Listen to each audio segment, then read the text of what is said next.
锁定新闻大白话，我是黄运成。首先来为您介绍这一节国际话题的来宾。第一位呢是我们的前国安会副秘书长杨永明，玉珍好，各位朋友好，以及前海军舰长吕礼诗。主持人好，各位观众大家好。好，我们现在知道英国首相施凯尔啊，他在访中啊，真的是使出了浑身解数哈。来看到呢，他说啊，自己呢，访华有一个大丰收哦，真的是这样子吗？施凯尔呢，他说呢，中方呢解除了6名对英国议员的一个制裁，包括了4名的下议院的议员，还有2名的上议院议员。也就是说呢，他们的相关的旅游禁令还有限制措施都不存在了。那施凯尔说呢，这个是显著的胜利。真的吗？解除禁令对中国来说根本没有什么成本啊，我就是从口头说你不准来变成你可以来而已哈。结果他说这个是大胜利哈。那施凯尔还说呢，此结果反映了其主张跟中国保持接触而非全面对立的路线是正确的。希望习近平能够在英国2027年的 G20 期间去访问英国啦哈，真的是非常的想要讨好中国哈。而且呢，我们来看到啊，他呢也特别这一趟中国行去访问了哪里？去访问了故宫哦。他去游故宫啦，但是呢，他身边呢是只有1名导游去陪同的，而且呢，现场还有其他的游客走来走去，代表说没有清场的。那对比之前曾经安排这个川普去访问故宫哦，习近平当时是特别亲自出席去陪川普，而且呢还清场哦，显示呢这2个人的这个待遇是有差的哈，看来是这个中国呢真的有比较看重英国吗？好像很难说。那除了去故宫之外呢，施凯尔也去了哪里？他也到这个豫园去赏灯会哈。而施凯尔抵达这个上海之后呢，就去豫园赏灯会哦。但是呢，那个时候有点下雨了哈，那他就撑着伞被随行人员问起，你知不知道马是什么意思呢？对方解释说这个马代表成功哈，而且他也很亲民哦。不仅是去这个看灯会啊，顺便呢还吃了所谓上海的特产这个蝴蝶酥哈。那他就说了，希望交流的力量不仅限于商业，还有人和人之间的文化联系，彼此间能赢得信任和尊重。希望中英企业抓住机会，建立更多联系。好，他真的是不断的展现自己的亲和力，还有对中国的尊重哦。甚至呢，他还特别呢显示说自己很会用筷子，用筷子的经验丰富哈。那他呢也是在这个出席这个上海酒会的时候说上海是有经济活力的城市。此行的访华重点，他还说了我会用筷子啊，而且呢家中还有拉布布玩偶啊，真的是非常的喜欢中国的文化特色啊。那现在呢，知名的拉布布娃娃生产商泡泡玛特呢，也宣布了要将伦敦呢作为其新的区域总部所在地，并表示呢将会在英国开设7家新店，显示了这个施凯尔访中期间呢促成了这一项丑萌娃娃的投资了。至于官方方面呢，中英呢也签署了4项经贸成果文件，从货物贸易啊、服务贸易还有经贸机制来建立3方面。进一步深化了中英的经贸关系，建立出口中国的合作机制，强化中英经贸联委会的一个合作哈。但是现在中国跟英国走得这么近，川普可能就会看不下去，有点吃味了哦。对此呢，川普就说呢，你施凯尔访华跟大陆打交道真的是非常的危险哦。而且呢，这个英方就反击了，说你吃的是很明显的就是你吃味了嘛，因为呢你4月也要来见习近平啊。好，这个是英国的贸易国务大臣说的，说川普这是错误说法啦。对英国来说忽视中国在世界舞台上的存在才是疯狂的做法嘞。英国跟中国发展关系时都是保持着清醒的。那么中国大陆的外交部发言人也说了，川普呢关于这个中英还有中加的相关发言呢，中方都是愿着和各国本着互利共赢的精神去加强合作，要造福各国人民的。说到为什么各国都会陆陆续续的远离川普，就是因为你关税一直乱收嘛。但是他自己不认哦，甚至还去投书媒体，为他自己的关税政策来护航。川普投书《华尔街日报》说呢，预告市场崩盘啊，通膨飙涨的专家全部都看走眼了。美国经济出现奇迹，股市屡创新高，通膨几乎消失，这都证明了关税政策成功，让美国快速打造史上最强大经济。他是投书这个《华尔街日报》哦，结果《华尔街日报》自己马上就有一篇报道说呢，川普重返白宫的第一年，美国 Z 世代在影音平台上面发布着配合欢愉音乐的人潮合集，开始怀念起奥巴马时代的政治环境中如阳光般的乐观情绪。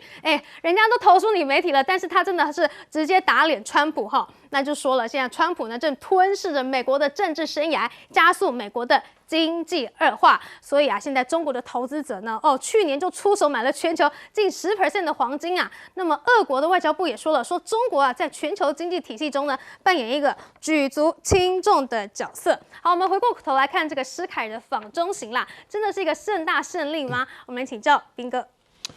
是不是真的是一个大胜利？我想恐怕很难说是大胜利，但至少是双方的破冰了。那这也代表英国过去长期以来对中国大陆的态度跟政策开始出现很显著的改变，因为这是非常明确的。那理由当然就是因为川普的不确定性太高，那川普在对全世界这样拳打脚踢，所以造成了连英国都不得不想办法赶快去缓和中国大陆的关系，那以避免出现更不测的一个状况。所以我觉得这个都是整个国际局势的改变，逼得英国不得不如此。那可是确实，施凯尔也是有所获，包括解除对这些议员、上下议院议员的这些限制啊。那他自己本身，看起来好像带去了这些企业家跟中国大陆也可以展开进一步的合作，所以这个对中英之间的关系绝对是有帮助的。那可是他马上就招致了自己内部的反弹，比如说他们下议院议长就直接说，你要叫习近平来是吧？那可以不准进国会。因为当然他的理由是因为中国大陆现在对英国的部分的政治人物还是有限制，所以这个就是一个对等的一个态度啊。那可是说真的，习近平也很久没有去英国，他上去英国是2015年的时候，那再上一次中国大陆的国家领导人去英国是2005年，就是10年前，这更早的10年前，所以2027年是不是能够成型，其实都还很难说，因为这个国际局势变化很难讲。但不管怎么样，施凯尔是对习近平显然的释出一些善意，那这些看在川普眼中当然很不爽。你看，卡尼去北京看习近平，那个川普就非常不爽，要征他100%关税。那现在这个施凯尔虽然川普没有呛说要关税，但他告诉你这非常危险。可是问题是你自己不是一直在宣传你4月也要去，那到底危险在哪里？还是因为美国够强所以不危险，其他国家去就非常危险，是这样吗？所以这个逻辑上都不太通了。那川普就是这样的人，跟川普讲逻辑也是白费精神。所以我就觉得他当然心里头很不爽，因为这些人都赶在他之前就先去了，对啊，反而他自己到现在，实际上4月是川普自己讲的哦，北京到现在都没有承认说4月一定会邀请他去哦。所以这就是川普的问题，搞不好到最后4月去不成了，也不一定，这很难说，因为还有好几个月的时间，你怎么知道会发生什么事情？如果川普又突然之间做一些很出彩的一些做法的话，搞不好到最后就黄掉了，也不一定，目前都很难说。那川普去投书《华尔街日报》当然是自吹自擂，可是《华尔街日报》也很厉害，直接就用另外一篇反击，告诉你实际上他讲的根本就是骗人的。根本就不是这个样子。那实际上大家更缅怀过去的时代。那所以我是建议《华尔街日报》，你要不要干脆在那个川普的投诉上面打上广告，你直接跟他收钱，这样会不会比较好一点？我觉得这样子就表达你的立场嘛。那可是问题是，现在国际局势出现的这些变化，包括这个美国的盟友纷纷的去跟中国大陆进行更深进一步的关系，甚至欧盟去跟印度签了 FTA， 这是为了什么？其实这过去都是很难想象，大家认为不会发生的事情，可是为什么现在都发生了？这是川普自己的问题啊！而且我老实讲，我认为川普确实是在弱化美国，弱化美国在整个世界上的地位。可是川普是不会听这些的，我觉得他会持续往这个方向走。那他这样子会带给美国什么后果？我相信我们很快就会看到。反而是中国成为了最大获利者，而且也趁着这一次大家想要跟中国的接触，顺便洗了自己的形象哈。我们来请教永明教授。各位，今天是1月31号，你知道在1月份的时候，连续西方的这些国家，包含韩国前往中国大陆超过5个国家，平均起来他们上一次的元首前往中国大陆访问，平均起来8年前。这个8年前是如施凯尔所说的，是英国政治人物的失职吗？不是的，是美国不准他们去的，是他们必须要跟美国联盟，跟随着美国以国家安全为由，对中国采取各项的贸易战、科技战，甚至地缘上的打压。可是为什么这1个月你就看到这么大的变化呢？我觉得3个理由。第一个，中美的权力关系的改变了，也就是中美之间的国力，中国其实在这将近10年，面对到美国的贸易战、科技战，跟全球它的盟国的共同的打压，反而没有被打死，反而呢越来越接近美国。它在去年贸易顺差超过1兆美元，来到1.2兆美元。然后呢，你看到它的制造业占全球的35%，连它的大学排名都已经进入到全世界的前20名，有非常多的这个学校。所以权力的变化使得这些国家开始发现到，我过度的跟美国连结，反而会造成一些风险，所以要去风险化因此呢，这就出现了他现在必须要赶快去做这个接触。那第二个呢，是川普这个船长啊，他开着船去撞冰山，而且他还拿着刀砍他的盟友，这种疯狂行为，大家已经对他不信任，因此呢，要去美风险化。之前是一个对长年以来的去中化的一个，就是说平衡，现在呢是一个避险。所以一方面是平衡，那因为2个国家权力越来越接近；二方面是避险，美国已经越来越不可测，而且它的实力在萎缩当中。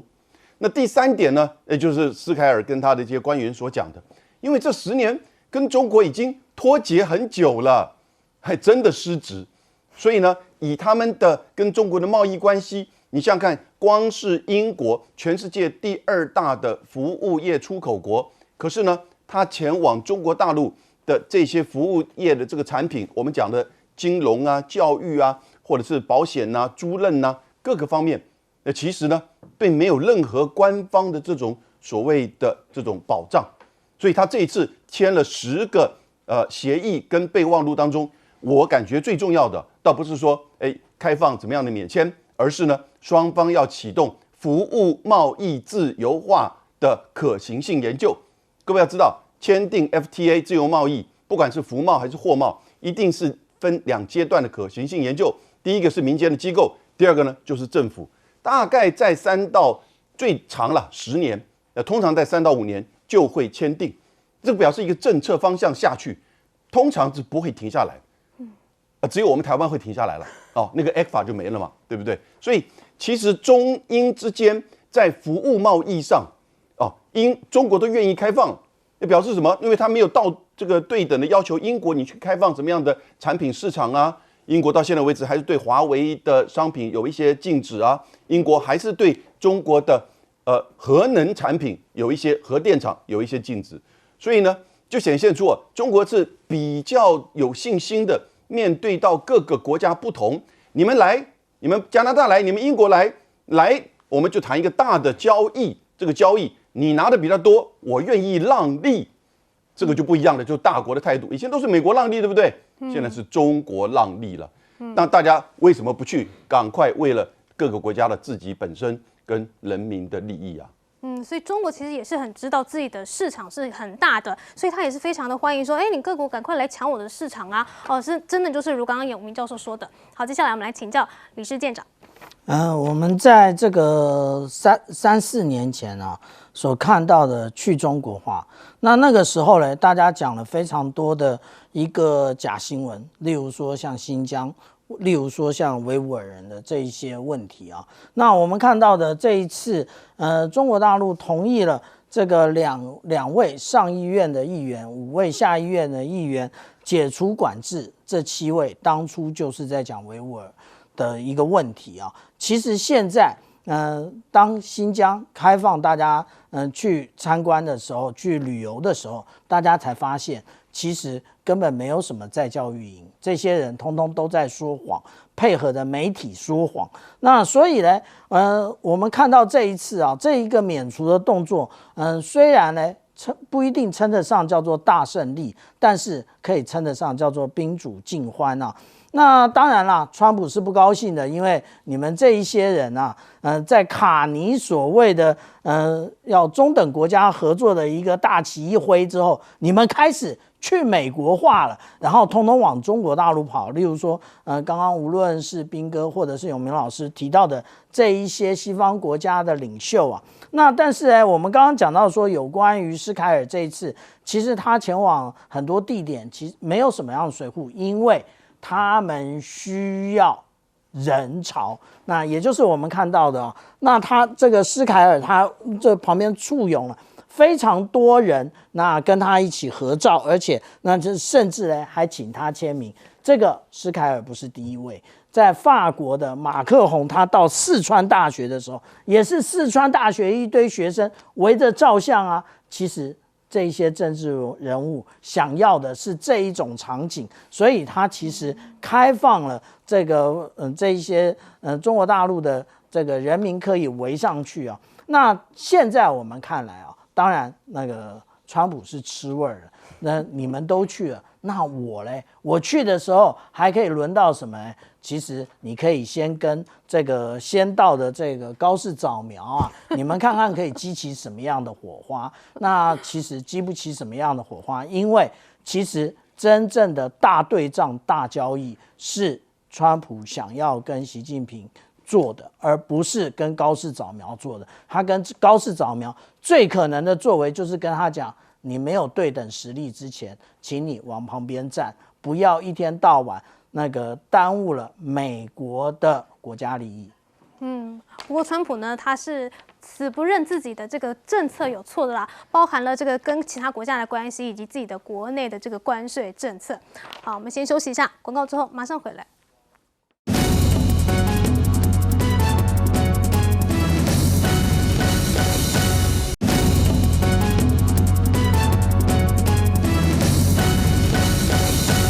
好，伊朗的情势真的危急了吗？不止美国，现在它的周边国家呢也开始对它施压了哈。我们来看到啊，现在川普是扬言呢要对伊朗去发动这个迅速而猛烈的军事打击，而且他还说你在这一日要攻击伊朗。传出呢他已经去通知了盟友锁定伊朗高层。而根据这个美方释出的最新卫星图军事动态显示呢，美军呢已经完成自海湾战争以来最大规模的兵力集结了。美军可能采取的攻击剧本呢，包含了斩首行动、轰炸能源设施在内的5大剧本。这个目标呢，直指伊朗的核武设施，还有伊斯兰革命卫队哈。而现在我们来看到了它的豪华阵容有哪些呢？包括了空军呢，连日频繁的调动 F-35A 逆踪战机，还有 EA-18G 的咆哮者电战机，以及 C-17的运输机。好，航线指向了沙烏地阿拉伯苏丹王子空军基地，还有科威特阿里萨姆空军基地哦。这个就显示怎么样？显示啊，波斯湾国家呢，可能都已经向美国让步了，让他们可以去使用军用机场还有其他设施。那么周遭国家的态度呢，也跟这个1月中旬啊有了明显的变化哈。但是啊，我们就知道了，其实呢，这沙烏地阿拉伯表面上呢，都一直在劝这个川普说不要动武哈。他呢是在3周前呢向川普表达担忧，促使川普推迟了打击行动，说啊尊重伊朗主权，寻求外交解决。但是啊，沙国的防长呢，却是在华府劝美方动手，以免助长德黑兰神权政府的企业哦。而且沙国自己现在怎么样，也去跟美国买武器哦。我们来看到啊，这个美国国务院呢也特别批准了对沙烏地阿拉伯以及以色列的一个巨额军售案，总价值超过了146亿美元。好，显示美国呢正在全力的协助盟友因应来自伊朗还有其代理人的双重威胁哈。所以呢，沙国呢就买了730枚的爱国者飞弹，那以色列买了阿帕契。好，沙国这样子的双面，这个一边说要这个外交解决，一边又买武器，然后国防部长还去说服川普说，赶快动武，这样子的双面情势啊，伊朗真的是危险了吗？但是伊朗自己也不是吃素的啊，他又开始来喊话了，说什么？说呢，革命卫队的海军呢会在2月1号到2月2号呢，在这个霍尔木兹海峡举行实弹演习哦。那霍尔木兹海峡如果是不能够通行的话，哇，那影响可大了。所以美国中央司令部就对此发声明哦，警告伊朗不要在这个海峡进行危险行为。但是伊朗呢不是吃素的啦，他又说了，说我们革命卫队呢是握有2000枚各型弹道飞弹，还有防空飞弹，还拥有年产3000枚飞弹的军工实力，意图以低成本的非对称作战挑战美国的空中绝对优势。而对于这个林肯号，美国的林肯号已经抵达中东了。伊朗呢，它也有对策哦。伊朗是出动了魔改无人机航舰巴盖里烈士号，它呢是由货轮改造，可以提供无人机起降。可能呢想要利用无人机自杀来攻击美国的林肯号航母哦。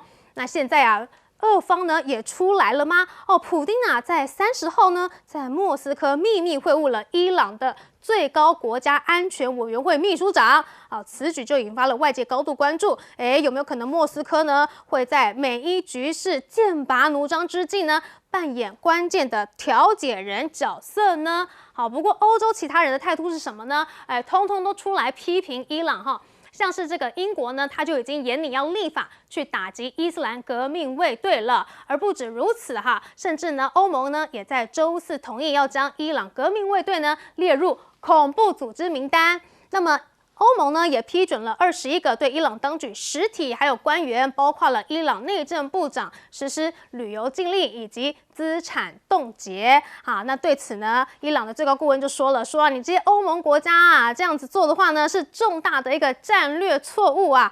非常的强硬去回应啊，说呢这会导致呢你们在国际舞台上的影响力进一步的衰退。不过啊，美国这么多的动作，还有欧洲这么多的动作呢，到底是有没有要打，还是其实是希望伊朗自己投降呢？我们请教彬哥。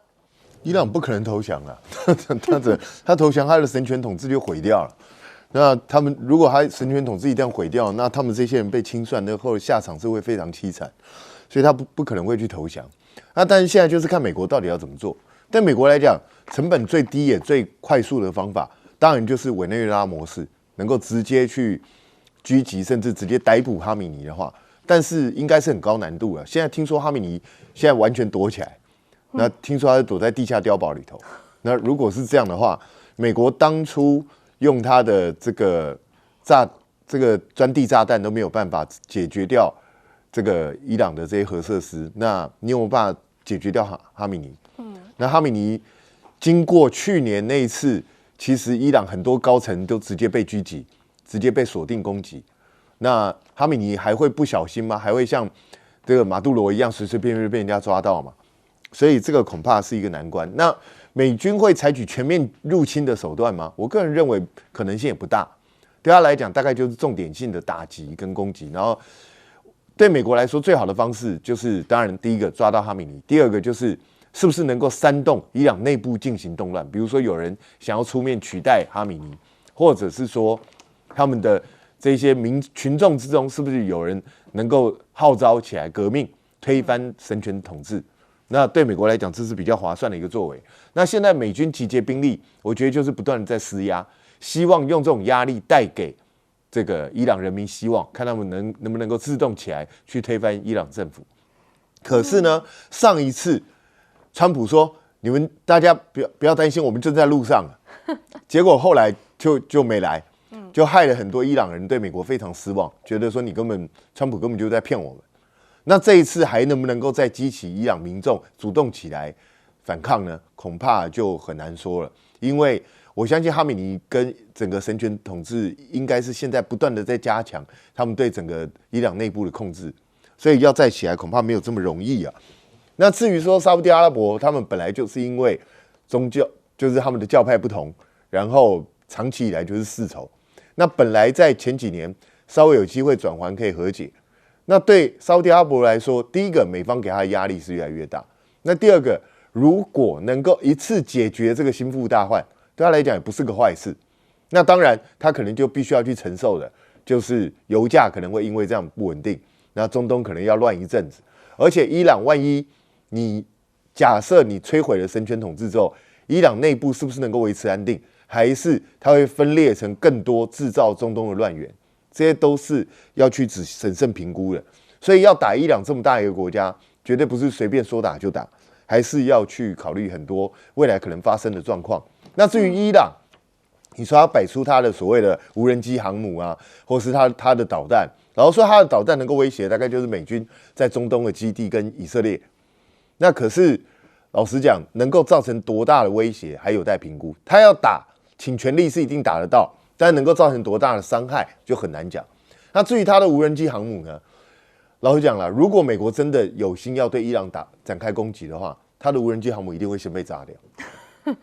我跟你讲，我是美军是一定会干这件事，因为我不会让你留着有机会去突击我的航母战斗群嘛，所以我一定是想先把你干掉再说。所以我觉得这些恐怕都不是伊朗可以依恃的。那至于说欧洲这些国家，尽管现在在经济上很多欧洲国家都选择是不是要跟美国开始保持一点距离，因为美国太不可测。可是，在军事行动上面，欧洲国家还是以美国马首是瞻。所以，我觉得如果美国或川普一旦认为时机到了，这些欧洲国家协同一起对伊朗施压，甚至出兵，都是有可能会出现的状况。所以伊朗不太可能对美国动手吗？但是他就动手下去的话，是不是代表说他真的是没有绝路了呢？我们来请教永明教授。光看今年1月份，我们刚刚讲5、6个西方国家前往中国大陆访问，那川普在做什么？川普还记得吗？从1月3号先去绑架马杜罗啊，然后呢就开始说要对格陵兰动武，那后来说又不动武，那股票随之这个摆动啊。当然，我想他的金主们也赚了一笔。然后呢，又到达沃斯上面去大发这个议论说，你们就是要把格陵兰卖给我。可是欧洲的团结让川普有一点碰了一鼻子灰。当然，这两个国家问题还没解决。现在到了1月下旬了，他现在又开始要对伊朗动武了。然后呢，他甚至威胁要整个封锁古巴。哇，我都不知道进入到2月份的时候，他还会针对哪一个国家？那针对伊朗我简单的分析3个原因。第一个原因，其实因为伊朗内部情势的动荡，那部分其实是被压制下来。可是如果美国对伊朗采取重点式的打击，那一定可以去削弱伊朗教士集团的这个政权控制。伊朗内部它的神权掌控、政教合一，从1979年到现在已经46年了那它某种程度也有一点选举制度，它的总统跟国会议员都是选举的，每4年一次，从1980年开始没有断过虽然都是由这个哈梅尼的这个委员会同意，可是在政策上还是有差异，所以它的世俗化跟它的神权化一直是冲突的。然后它又受到美国的制裁、西方的制裁，想要去发展核子武器，可是又一时做不出来。那又受到制裁的情况之下，内部的动乱、严重的通货膨胀，这都可以想象的。那当然，最重要的是它的革命卫队、教士集团、基金会都严重贪污。所以，如果川普这个时候再做这个推波助澜一下，是不是可以进一步造成这个控制弱化，甚至伊朗内部真的有革命的这个可能性？我觉得这是一个比较长中期的这种战略上的考量。那第二个原因其实很简单，我刚刚讲过，1月份他不是对委内瑞拉、对格陵兰没有什么成就，那现在要在伊朗问题上他要扳回来，因为去年的6月22号，他就对伊朗的核子设施做攻击然后呢，他们是认为说，核子设施都结束掉，可是事实上，美国的情报都显示，其实还是有延续到现在。那因此呢，他要去扳回他在国际政治跟军事上的这些政策，尤其在他现在国内的内部，美国国内的内部其实是很动荡尤其是明尼苏达的这个问题。那再加上第3个原因呢，某种程度也是在做制裁性或者是预防性。万一这个革命卫队开始对美国的中东空军基地或者对以色列进行攻击，所以他要先做一些预防或者是制裁性的这个作为，警告伊朗，你好好的就注重你国内的这个问题的控制，那你不要再想到怎么样这个对我美国或伊朗以色列来动武。那这些原因加起来了哈，我觉得大概是采取制裁式的预防性的这种攻击。他现在军事准备都做好了，林肯号已经到这边了，配合的3艘驱逐舰、战斧、飞弹都够了。然后呢，在卡达的伊戴德空军基地，美国的空军基地相关的防空飞弹，甚至连空中加油机都到位了。所以在军事准备上其实是够了。所以千万不要认为川普不会动武，因为上一次他说给他2周的时间，这次也是2周时间，结果第3天他就动武了。而我在前一天说不会动武。所以呢，这次我的预测其实不敢说绝对的会不会，但是呢，其实他有他的这个理由在后面。所以这个教授的看法是跟斌哥不太一样那我们请教舰长。如果这个伊朗的最高精神领袖哈米尼聪明的话，他现在完全不要出面。那或者是出面的话，他的后面要稍微伪装一下。为什么？因为当初宾拉登他就是因为出面的时候，美国 CIA 开始分析你后面的土壤，你后面的攻势到底是哪一个地方的特质，然后慢慢的去缩小对于宾拉登的包围圈那至于说美国的动员因为其实我们现在一直看不到迪亚哥加西亚岛，也就是在印度洋中间的那个小岛，它的一个卫星照片，因为它到今天为止那个上空都是积云非常厚的，我们看不到。但是如果透过 Flight Radar 24的话，至少已经有2架 B-52轰炸机已经抵达迪亚哥加西亚岛，意思也就是这一个大战其实极可能马上的展开。那但是呢，它是不是有弱点我们对应去年六月来讲，其实美国是那个时候动员了2艘航空母舰打击群，也就是尼米兹号以及卡尔文森号，但是现在只有林肯号1艘。那至于说在这个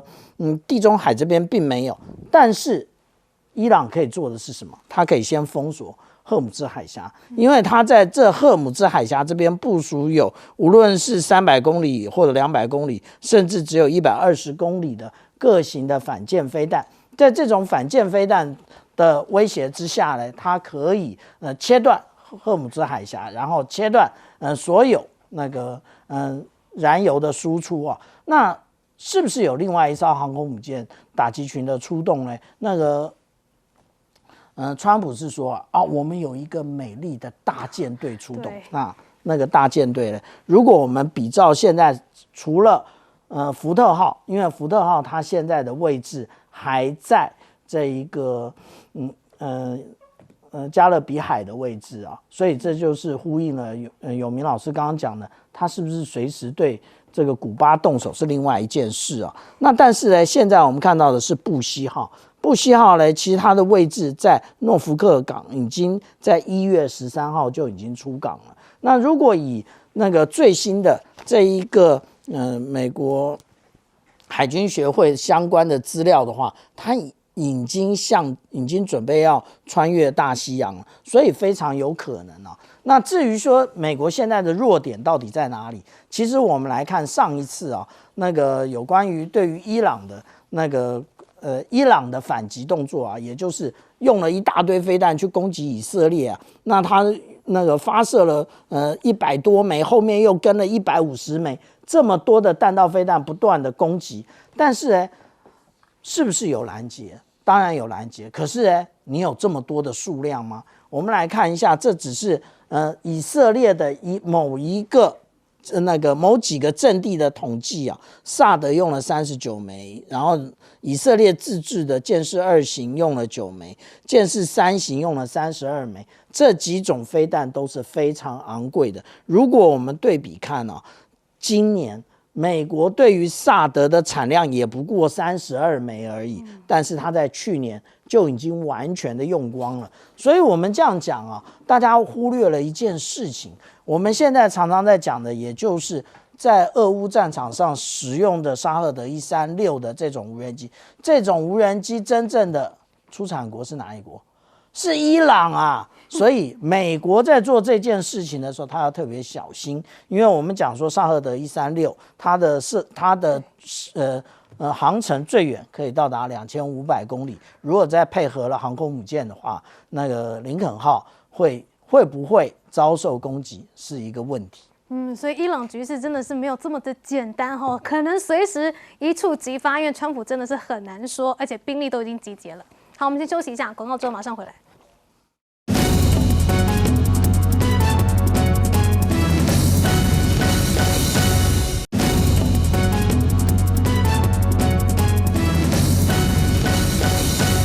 观众平安，欢迎收看 TBS 新闻大白话，我是王浅秋。介绍这一节加入我们讨论国际国内大白话的来宾，第一位是退役中将帅化明将军，主持人好，台大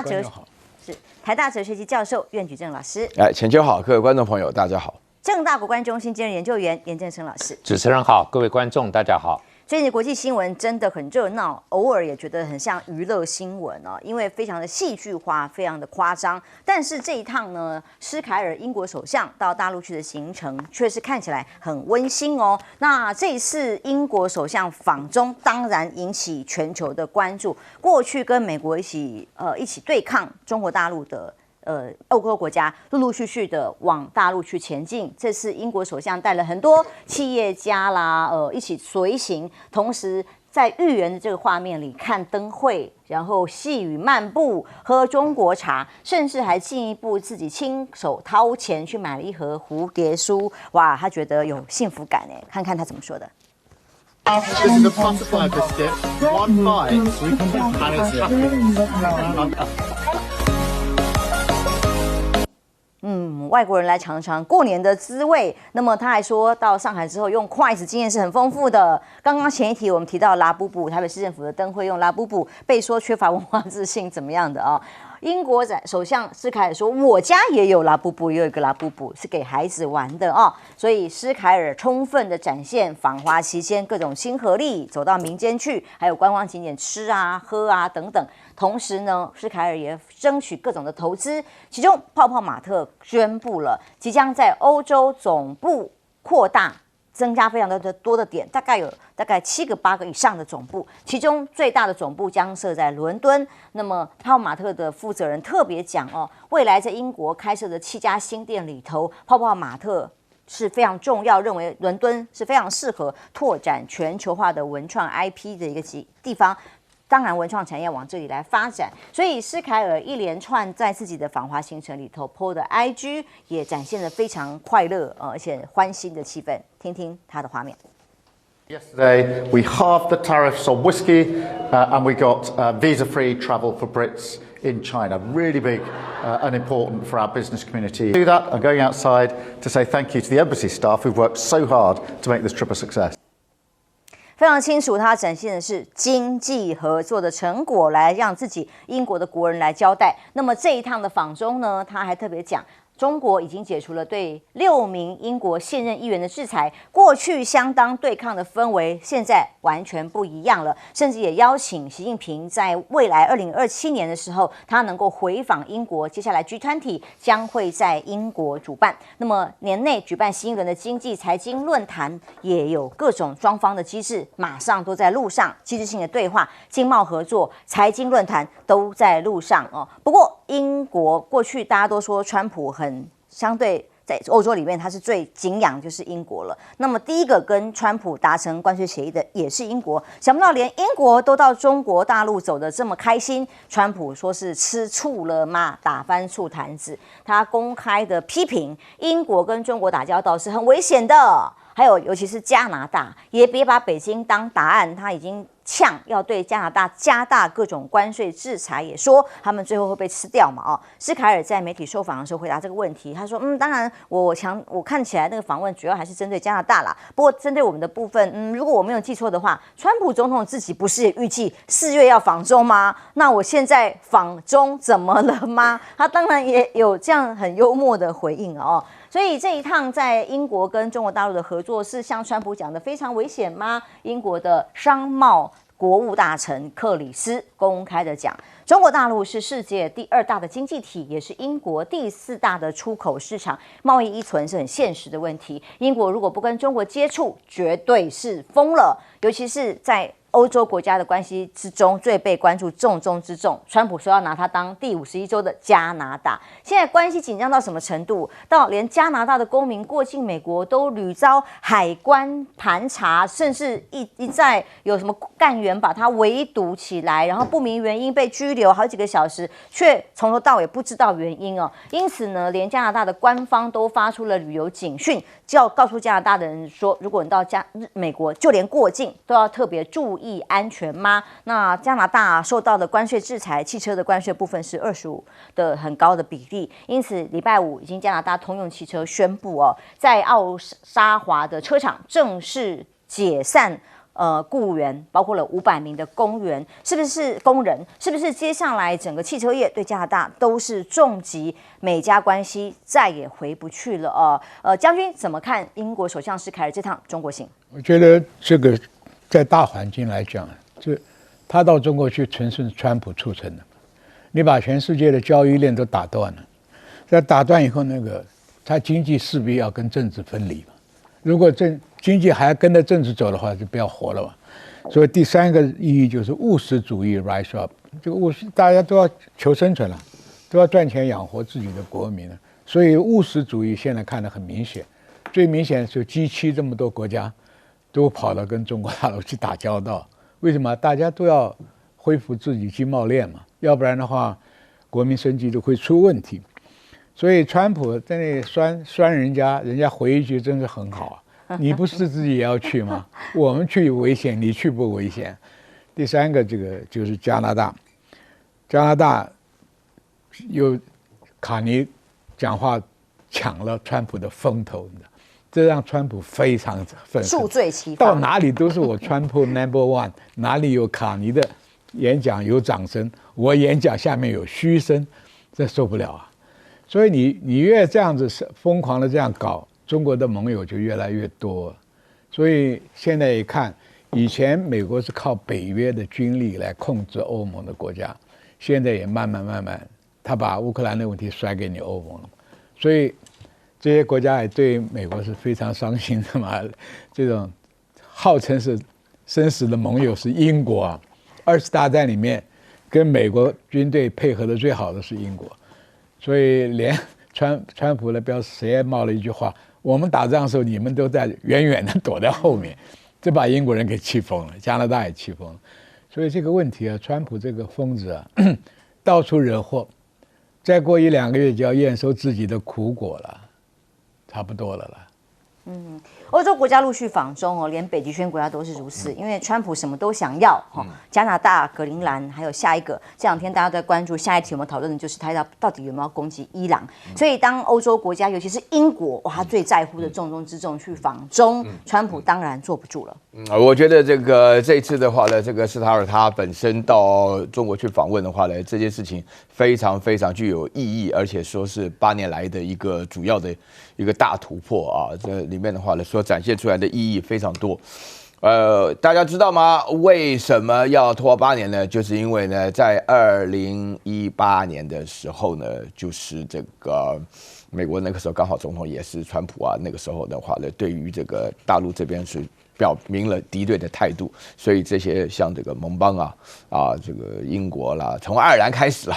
这个2026年的话是大陆外交颇大斩获的一年了，从爱尔兰开始就是对，然后就是韩国啦，就是那日本当然想来也不能来的，除此之外的话，每个都是报队来参加之前的话就有法国来什么的，西班牙就是2025年的年底开始就西班牙、法国爱尔兰就是韩国然后现在的话呢就是有这个加拿大啦，其他还有非常多了。那到英国是一个非常重要的国家这个毫无话讲这个大家都要知道。首先第一点，然后第二点的话呢，就是大家知道这次的这个施泰尔的话呢，就英国的首相他带领去的有60多个英国的工商业界的代表。没错。那这个60多个代表的话，其中这个真正的投资的重要点的话，大概3个部分。阿斯利康投资1000亿的人民币啊，这是在北京里面宣布的。然后的话呢，这个原来的话呢，伦敦跟上海之间就有直接的这个交换这个金融中心啊，就股市啊，伦敦跟上海这大家都没有注意到，因为这8年来就低调。然后这个第3点的话呢，就是这个英国人获得了免签证30天。啊，单方面免签证很难得嘛，就鼓励大家来啊。那另外的 whisky 的话呢，从降价啊降税5%而已啊。那么这个对英国来讲的话呢，英国这几项标志的产品的话，那是非常重要。但是对啊，这里面最重要的话呢，就是说，但是呢，这当中这个不是真正重点，真正重点是美国最重要的盟邦就是加拿大加英国。这个是毫无疑问的啊。那么加拿大加英国，加拿大就在它旁边，那么加拿大就是英国的一部分。然后英国的话呢，又是美国原来的话那个宗主国，所以他们自己都是所谓的 Anglo-Saxon 的话呢，最重要的那个澳洲跟纽西兰隔得很远呐。啊，真正重点是3国，这3国当中的话呢，主要2国，而且最重要的，我必须要强调一个人，就是加拿大的总理啊，马卡尼的话呢，他非常重要。这个人有3国国籍，刚好就是爱尔兰籍加拿大人，然后又是英国国籍，他当过英格兰银行的行长，所以他这边的表现的话呢，就是刚好这3个国家都来了。啊，这2026年都来了，这说明什么呢？这说明呢，就是对于中国的发展是络绎不绝。而且的话呢，那么这个川普的一开始假装装着一副很大方，哎呀无所谓啊，你们好就好。后来实在是忍不住了，因为他非常不开心。这个人的话呢，又笨又坏，请大家记住，他实在是很笨，他实在是很坏。因为在外交场合你不能乱讲话，他是以乱讲话出名的。而且最严重的一点是，他侮辱到了加拿大的人格以及主权。我从来没有见过加拿大人这么爱国的啊！大家要知道，加拿大人原来的话，我们根本分不清楚谁是加拿大人，谁是美国人的。但他们现在都强调他们是跟英国有点关系的加拿大人，而不是美国人。那么这里面的话呢，大家当然要感谢川普的胡说八道。而且最重要的一点的话呢，就是说这个是竹子过了河是回不了头的。为什么？因为现在川普刚好又继续发笨，他讲说对加拿大出口东西抽要加100%的关税。那加拿大说你试试看，你来嘛。你到底是美国需要加拿大，还是加拿大需要美国？那这个都不一定。那现在不管怎么讲，他自己都要想办法找出路。找出路，第一个，加拿大找出路啊，不光是中国而已啊，也不还要跟印度啊之间的啊，对不对？还要跟这个什么全球南方什么，这一下子把整个地球都打通了。我们原来就预言过，全球减掉美国这一个混蛋国家，那么就是世界和平的未来啊。那在这种情况下，大家都络绎不绝到美国去。哎，说句良心话，连台湾也不例外啊，马上就要进行了我们所谓的这个国共论坛了嘛，对不对？就这种情况。因为加拿大那个民情激愤的情况，就是美国减1的展现。除了这个旅游数字往下降，那么甚至连去看世界杯啊，现在都成为大家会有担心、疑虑，甚至不去。那更何况，英国对于川普来讲，更是心中哇依赖这么深的国家。首相的这次的访中，更是川普觉得非常严重的一个对他来讲美国利益的损伤吗？我觉得第一个就是加拿大跟英国2位总理或首相去了中国大陆之后，都有获得就是北京方面单方面给他们1个月的这个观光的这个免签证嘛那这种免签证就会吸引这些人去看一看。那对比刚才我们讲那个加拿大的原住民去哥斯达黎加玩，回他是很远的，这加拿大靠近阿拉斯加那个很北边的这个原住民，然后居然在 Houston 被拦了2个钟头，羞辱了。那所以这个你就想想看，现在的加拿大人对美国就觉得根本不屑去，他现在连去都不是，他只是停留转机国际转机结果被拦下来。那这样对比，他们可以去中国大陆，然后发现哇，第一个 CP 值高，对吧？每个东西很贵。然后第二个，他们可以就是看看中国到底现在状况是怎么样，不要老是被美国来喂资讯。我觉得这一点这个是北京方面还算蛮聪明，就是给你1个月，让你的这些观光客可以来看一看。然后不要有错误的印象。过去 BBC 批评中国大陆，可是从来没有亲过。对，但是我觉得你们就去看嘛，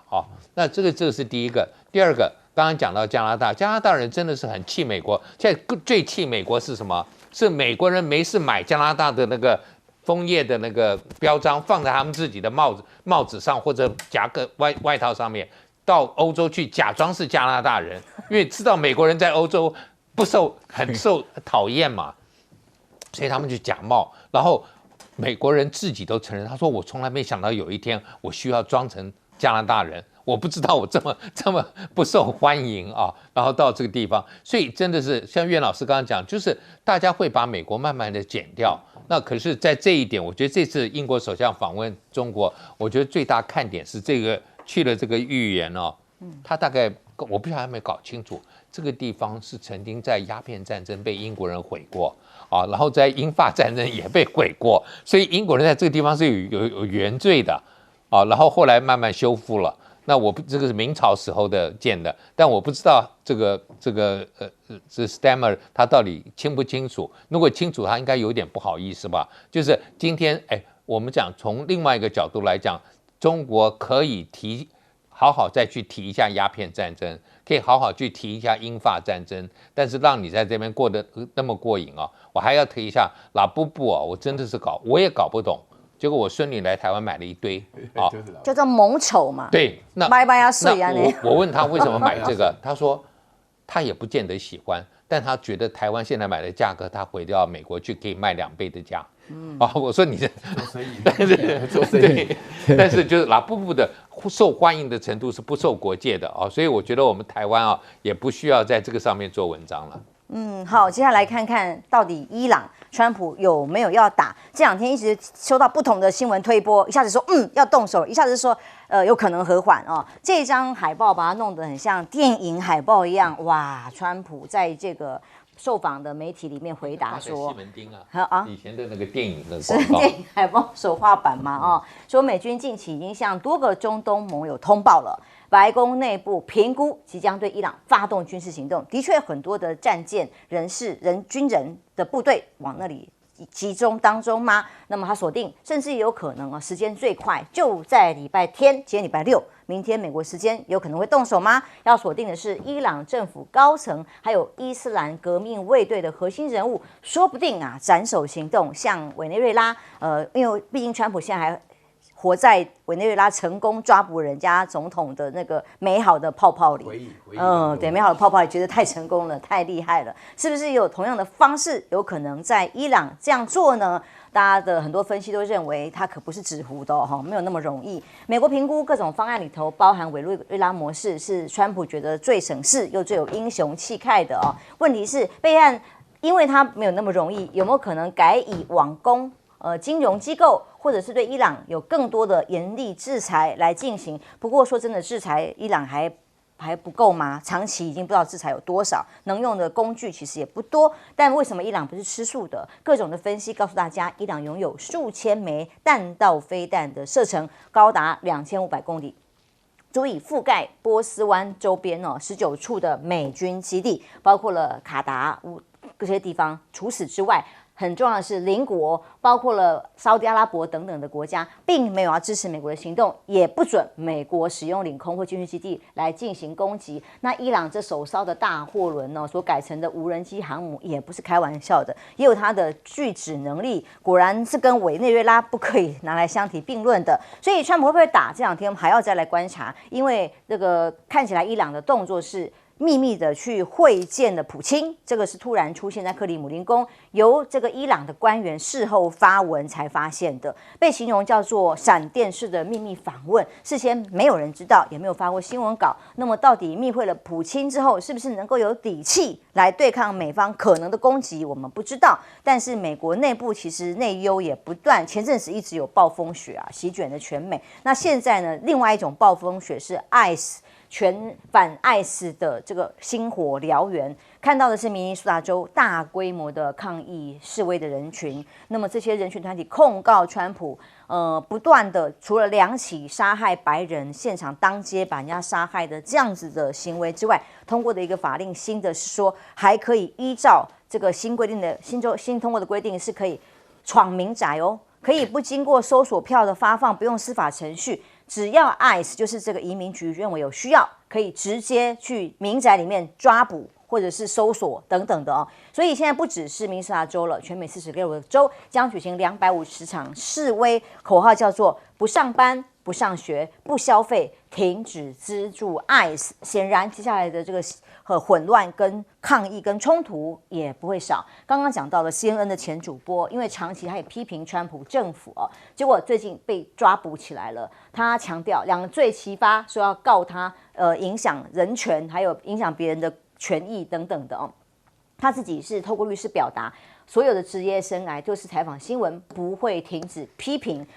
认为被新闻圈批评是不是川普政府把司法体系当作攻击批评者的工具吗？那因为旅船ICE也会误捕人啊，非法移民人家是合法的就把人家抓起来会出事情啊，所以现在美国的很多原住民急着要办部落证，免得白人都被杀死了。那如果我们呢看起来肤色更不一样，有没有更危险？越来越多的原住民怕再被盘查拘留的状况会发生，而川普看起来仍然觉得自己做得很棒了因为川普在《华尔街日报》投书，我想说怎么有空，除了一直发社群，还有空投书写了一篇文章，强调自己上任以来改变了拜登时期所有的通膨跟很笨拙的问题。几乎股市创新高之外，通膨几乎消失，成为经济奇迹。然后关税呢，对美国来讲，绝对是让它再次伟大的关键呢。尤其是打造出史上最强劲的经济体制，真的是如此吗？当然啦，股市因为川普，全球可能暴涨暴跌，那涨的时间多。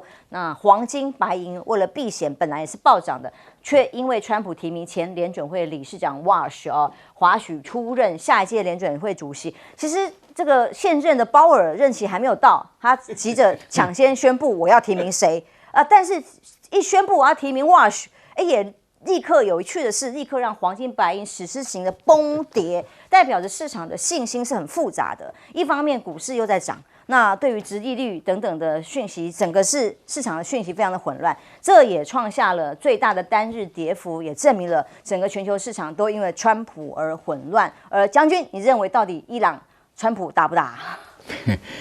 伊朗的战争呢，照美国军事上的部署已经完成了，因为它中东还有很多9个基地嘛，再加上航母战斗群到了嘛，航母战斗群带了去的话，就代表很多战斧飞弹或跟这个美国的精密战术飞弹都打得很远了，都有2000公里。换句话说，美国所动用的空军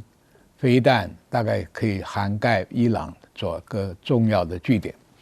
但是它绝对不会用委内瑞拉那个模式，因为你下去想把哈马尼活捉回国不太可能。第二个，伊朗的实力也比委内瑞拉强得多。它虽然防空体系不完整，没有空军好强大的空军，但是它有很强大的导弹部队。而这个导弹部队呢，不只是威胁到你美军的基地，它还直接可以打到以色列。因为上一次跟以色列交手的时候，已经摸清楚以色列的铁穹也打得差不多了。第二个，雷达站跟飞弹防护网的空隙也摸出来了。所以前一阵子跟以色列交手，已经让以色列很困扰了，飞机场常常关闭特拉维夫也挨了。所以这个问题就是说，伊朗把这个问题扩大到国际化，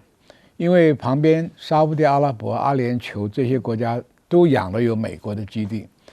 那伊朗一讲，我这2000颗飞弹，我是不管以色列也好，美军基地我都要打。那么这些回教国家也基于大家都是，虽然是什叶派跟孙尼派不是一派，但是好歹也是回教的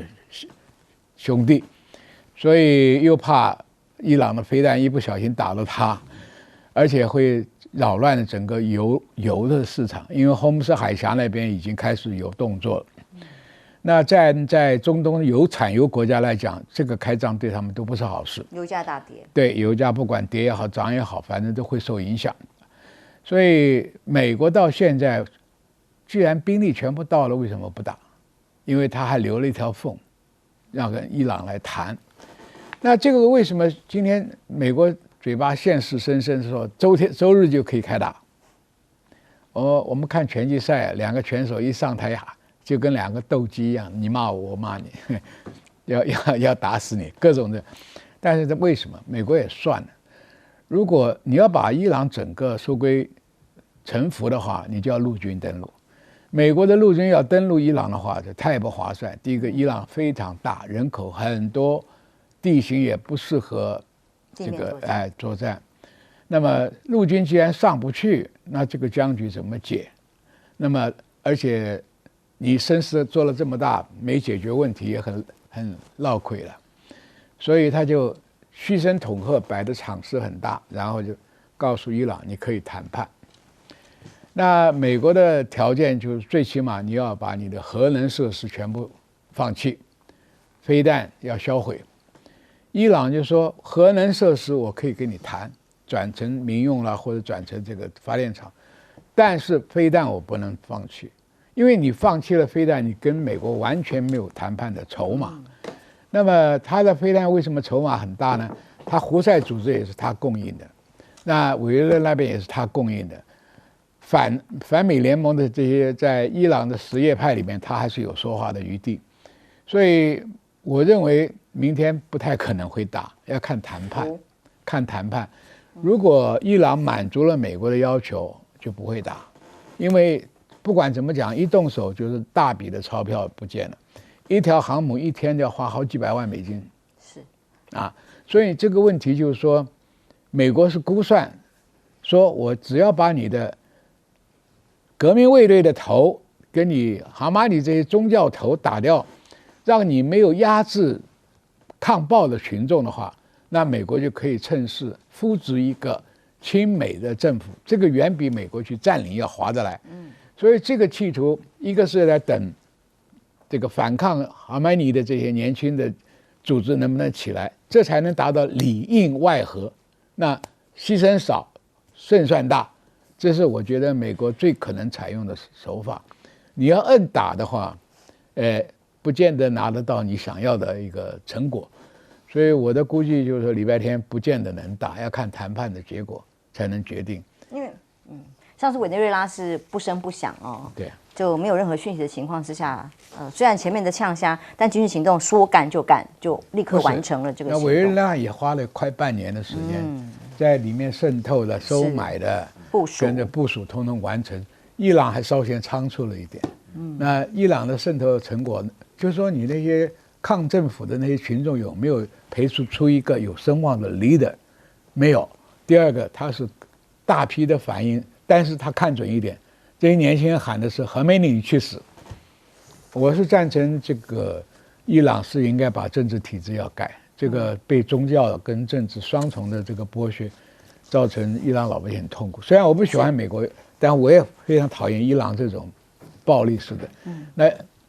这个美国就是说，伊朗用的就是像明朝万历帝的锦衣卫一样，爱死。我讲美国的爱死啊，就有点像锦衣卫那样粗暴。岳老师的确川普为什么这么多外交的行动？一下就要伊朗，又要格陵兰，来自于国内是不是很多情况恐怕还是控制不住的？这个我们刚刚将军讲说明天绝对不能打哈，那我稍微大胆一点，我做一点预测，因为有很多名嘴上一次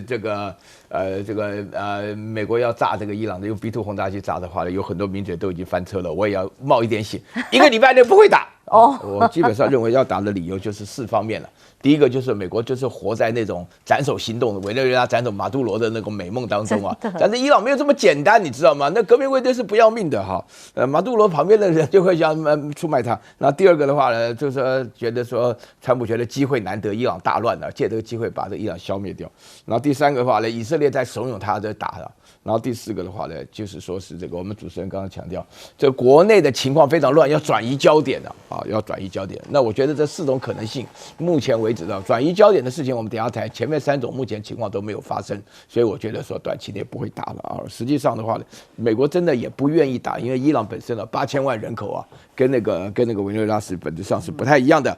但是呢，我自己要强调啊，这个要打伊朗的话呢，这个付出的代价一定非常高的。大家知道为什么这个美国的话呢，这个逊尼派的教徒沙特啦、阿联酋啦、巴林啦、凯达，这都有空军基地的情况下，他们都拒绝让美国的军事装备使用他的武空，因为他们基本上都是穆斯林啊，都是一家人啊，对不对？那现在的话呢，整个搞成这个样子，他们自己旁边的兄弟巴勒斯坦被打到人不人鬼不鬼的情况下，他没有反应吗？他还要不要混呢？他底下的老百姓对不对？非常不满。但是我这边要强调2个重点啊，第一个重点就是有关于那个明尼苏达州的事情，我们讨论了很久啊，这个事情是越演越烈啊。我对明尼苏达州特别熟啊，因为我小孩在那边读书啊，双子城啊，对不对？就是 Saint Paul 跟这个 Minneapolis 他们在一起的地方啊，那个地方的话呢，他们大部分人都是北欧的移民啊，非常自由。非常宽容，非常这个进步，非常 liberal 啊！在这种情况之下的话呢，突然发生2个，一个叫 good， 一个叫 pretty， 都被枪杀，大白天被枪杀，都看到影片。然后川普支持者的话，跟那个川普的那个反对者啊，就是10比1啊，就是直接就干起来了。然后川普底下的内阁阁员，每个人都叫他国内的恐怖分子。尽量去做这种事情，所以说大家可以了解到为什么美国现在认为这个ICE啊做得非常过分。那为什么美国的原住民啊，那个特别就是要吓得要命，不敢办证。刚刚我们严老师在强调啊，说什么加拿大的原住民什么的被美国滞留，因为原住民长得像墨西哥人，墨西哥人长得像我们就是原来的美国的原住民长相啊。不能够说我们就是，但是爱斯基摩人是长东方人的脸孔，你看到格陵兰的话呢，都是这种脸孔。那美国现在爱死的话呢，就是问你的腔调，问你的长相，就是基本上变成种族主义者。